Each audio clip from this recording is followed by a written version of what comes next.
Welcome to the show proper. If you've just tuned in, the program is Christian Sports Desk, and joining me on set at this point in time is a member of the 10-year committee master plan submitted to President Muhammadu Buhari, and we shall be taking a look at all that is contained in that. And this has everything we need to know as the way forward for football and sports in the country. Mr. Yemi Idowu, it's nice to have you on the program Sports Desk. Thank you very much. Yeah. Well, quickly, let's take a look at what the 10-year football master plan is all about. Can you share this with us?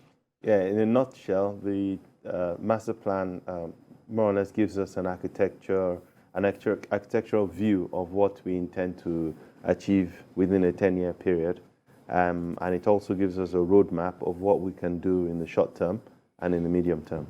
Interesting. So, no longer news, like I said earlier, that President Muhammadu Buhari, has received the 10-year football master plan. But my question to you is, if this is adopted, what would be the immediate impact from what this committee or your committee has recommended to the president of Nigerian football? Yes. So what we have done is something strategic. The next layers of what has to be done tactically, also descriptively, and at the implementation stage is what is going to be left for the other stakeholders, meaning the state FAs and the players, themselves at the grassroots level. So what this architecture does is it gives us a roadmap whereby, I'll just give you highlights because there's a lot to say in a short period of time. We hope at the end of the day we're going to end up with a under 13 competition at all levels, under 15 competition at all levels, and under 17 competition at all levels. So you play within your division, you play at your local government, you play within your state, you play within your region, and ultimately at the national level we have a competition which is going to be our own World Cup for all the age groups that will function every year.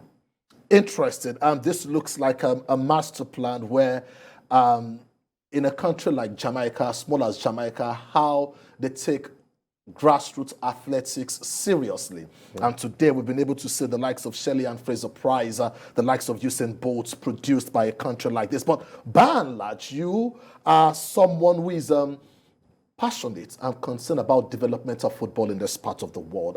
As a patron of National School Sport Festival, School Sport Federation, what are the impacts that this 10-year football master plan will have on School Sports Federation?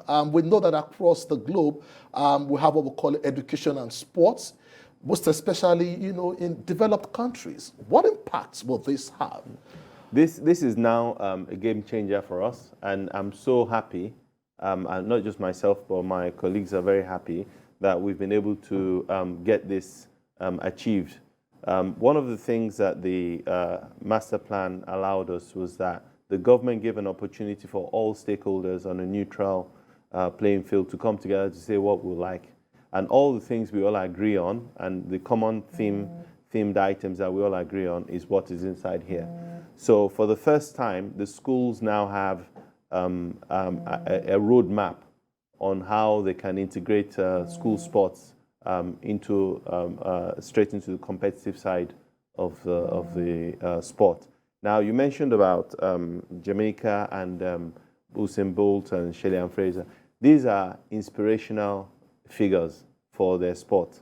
One of the things that we are going to benefit from is that the minute you can create a linkage between what is going on at the school level, amateur level, and at the elite level, you're going to have,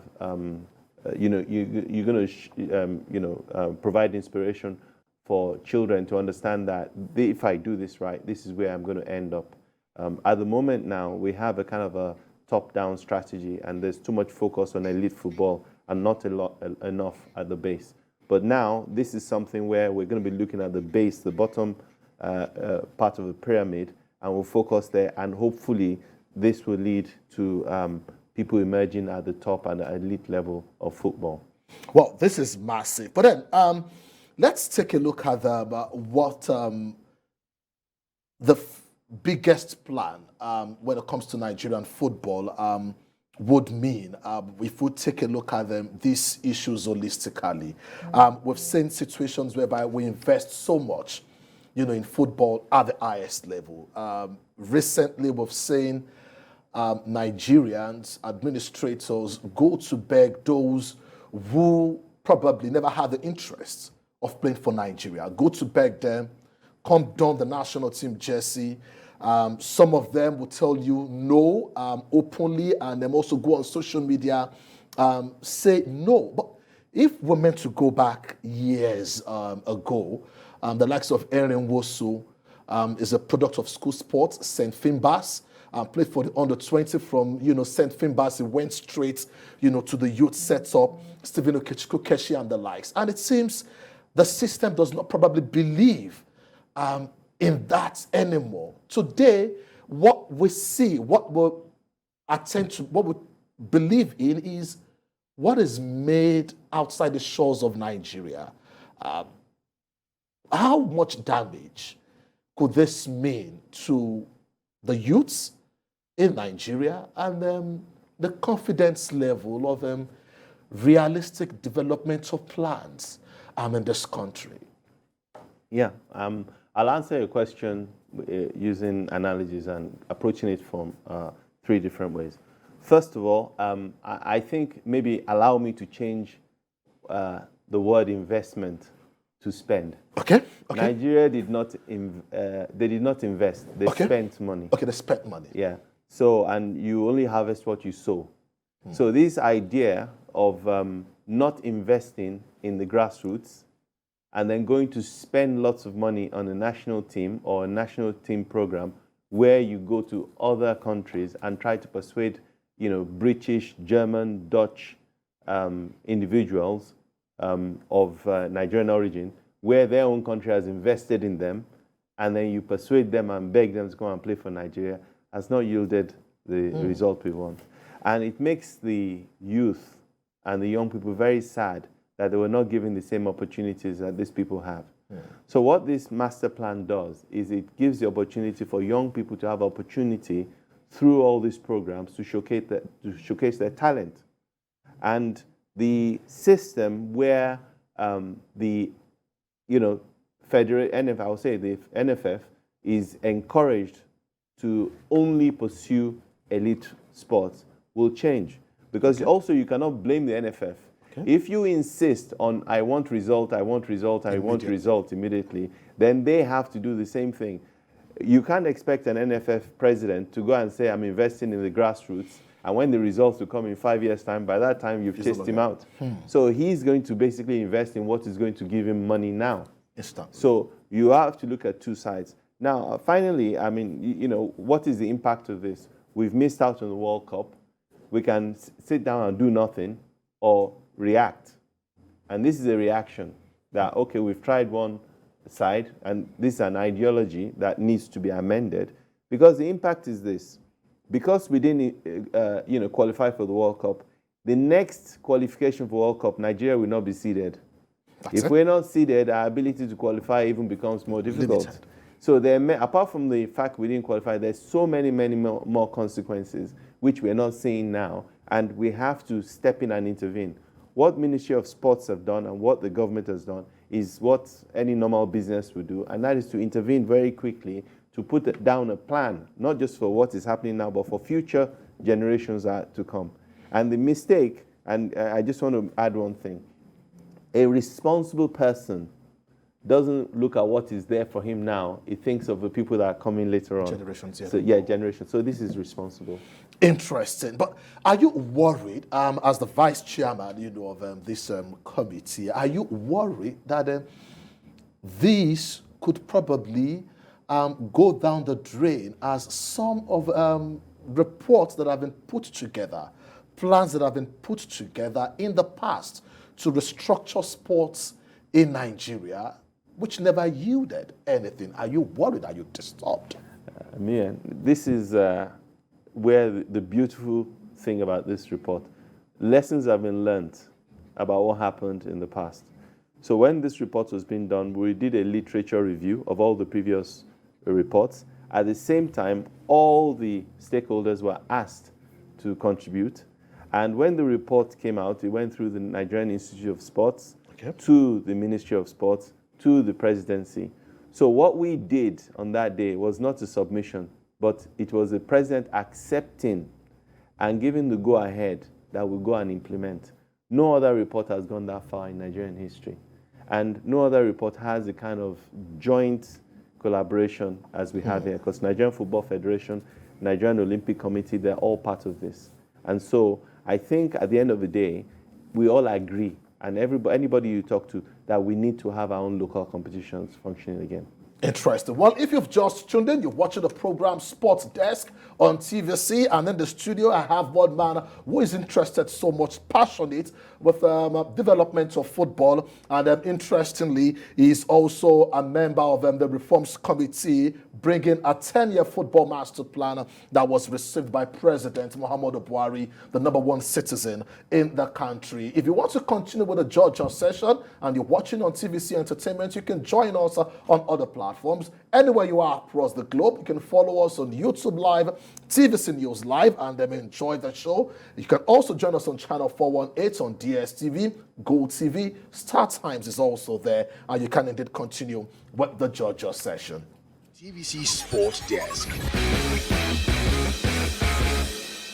Welcome back. I still have Mr. Yemi Idowu in the studio. He's the vice chairman of the committee who submitted a 10-year master plan to President Muhammadu Buhari. And the president, made mention of the fact that football is Nigeria's #1 sport. Yeah. And it says, it is the responsibility, I'm quoting him, it is the responsibility of the government to ensure that there is proper development and an enabling environment for the round-legged game. Yes, yes. Before I respond to that, I want to encourage everybody. I'm sure if you can, try to read the report, the volume 1 of the report, and so that you can look and see where you can contribute and what aspect of it is relevant to your area of endeavor. At the same time, one thing that we need to understand is that when people go out to represent Nigeria, they're wearing the green and white jersey of Nigeria. They are ambassadors of Nigeria, and they project Nigerian image. So when the football team does well, Nigeria's image is improved. So it's a no-brainer that you have to invest and support the development of football. Football is also a unifying factor for us in Nigeria. So if you neglect football, that's another thing removing from crisis. Yeah. But whatever you can do to improve football is something that just to add to the unification of the country. It's also something for the youth to look forward to. Whether you're watching, you're participating, you're supporting, you're doing something, it's also something, because there isn't much now for people to smile about. That's it. But this is one of the few things that make us happy. And so whatever we can to try and bring it back on track, we'll do it. The Nigeria Football Federation election is just around the corner in about a month from now, the 30th of September. And there have been, concern, about this election. But let's take a look at some of the components, how some of these reports in the master plan, can indeed reform and restructure football in Nigeria if properly followed. Because it is important that the MFF also buys into a master plan like this. But with the election around the corner in about a month, what are your thoughts? I think they're on two tracks. The election of the president of the Nigerian Football Federation should not affect this plan, and this plan will not affect the election proper. So in this plan, there is a proposal or advice, recommendation that the executive, the board of NFF is expanded from 16 to 17. Okay. And that is not it's From not 16 to 17. Yes, that's all. To be expanded. It's not, and then, of course, the Congress to be expanded from 44 to 111. But that, again, is just an advice, So it's recommended to try and Now, I would want to borrow a word you used not too long ago, and I want to take you back to the first time Africa hosted the FIFA World Cup. Between 2009 and 2010, there was a presidential task force set up to ensure that the Super Eagles qualify for the biggest soccer fiesta. And the footballers were motivated, given as much as 20,000 US dollars each to indeed win matches and all that. And we've also had instances whereby football federations and administrators complain that they don't get enough money. We've seen instances where they say they are owing players and all that. From this master plan, is there a solution, to some of all these problems we've had in the past? Panic situations where we'd have to spend so much money and say we are motivating players, and then we say, okay, instead of paying them $5,000 or the usual 10,000 US dollars, then there is a committee that comes up and says, okay, you get 20,000 US dollars and all that. Both these in any way ensure that we avoid, situations trying to say we are bought in some crisis in football in Nigeria. We tried very much to stay away from that type of input because it's a strategic document. Most of things to do with how much is paid to players and things like those are operational issues and at the implementation stage.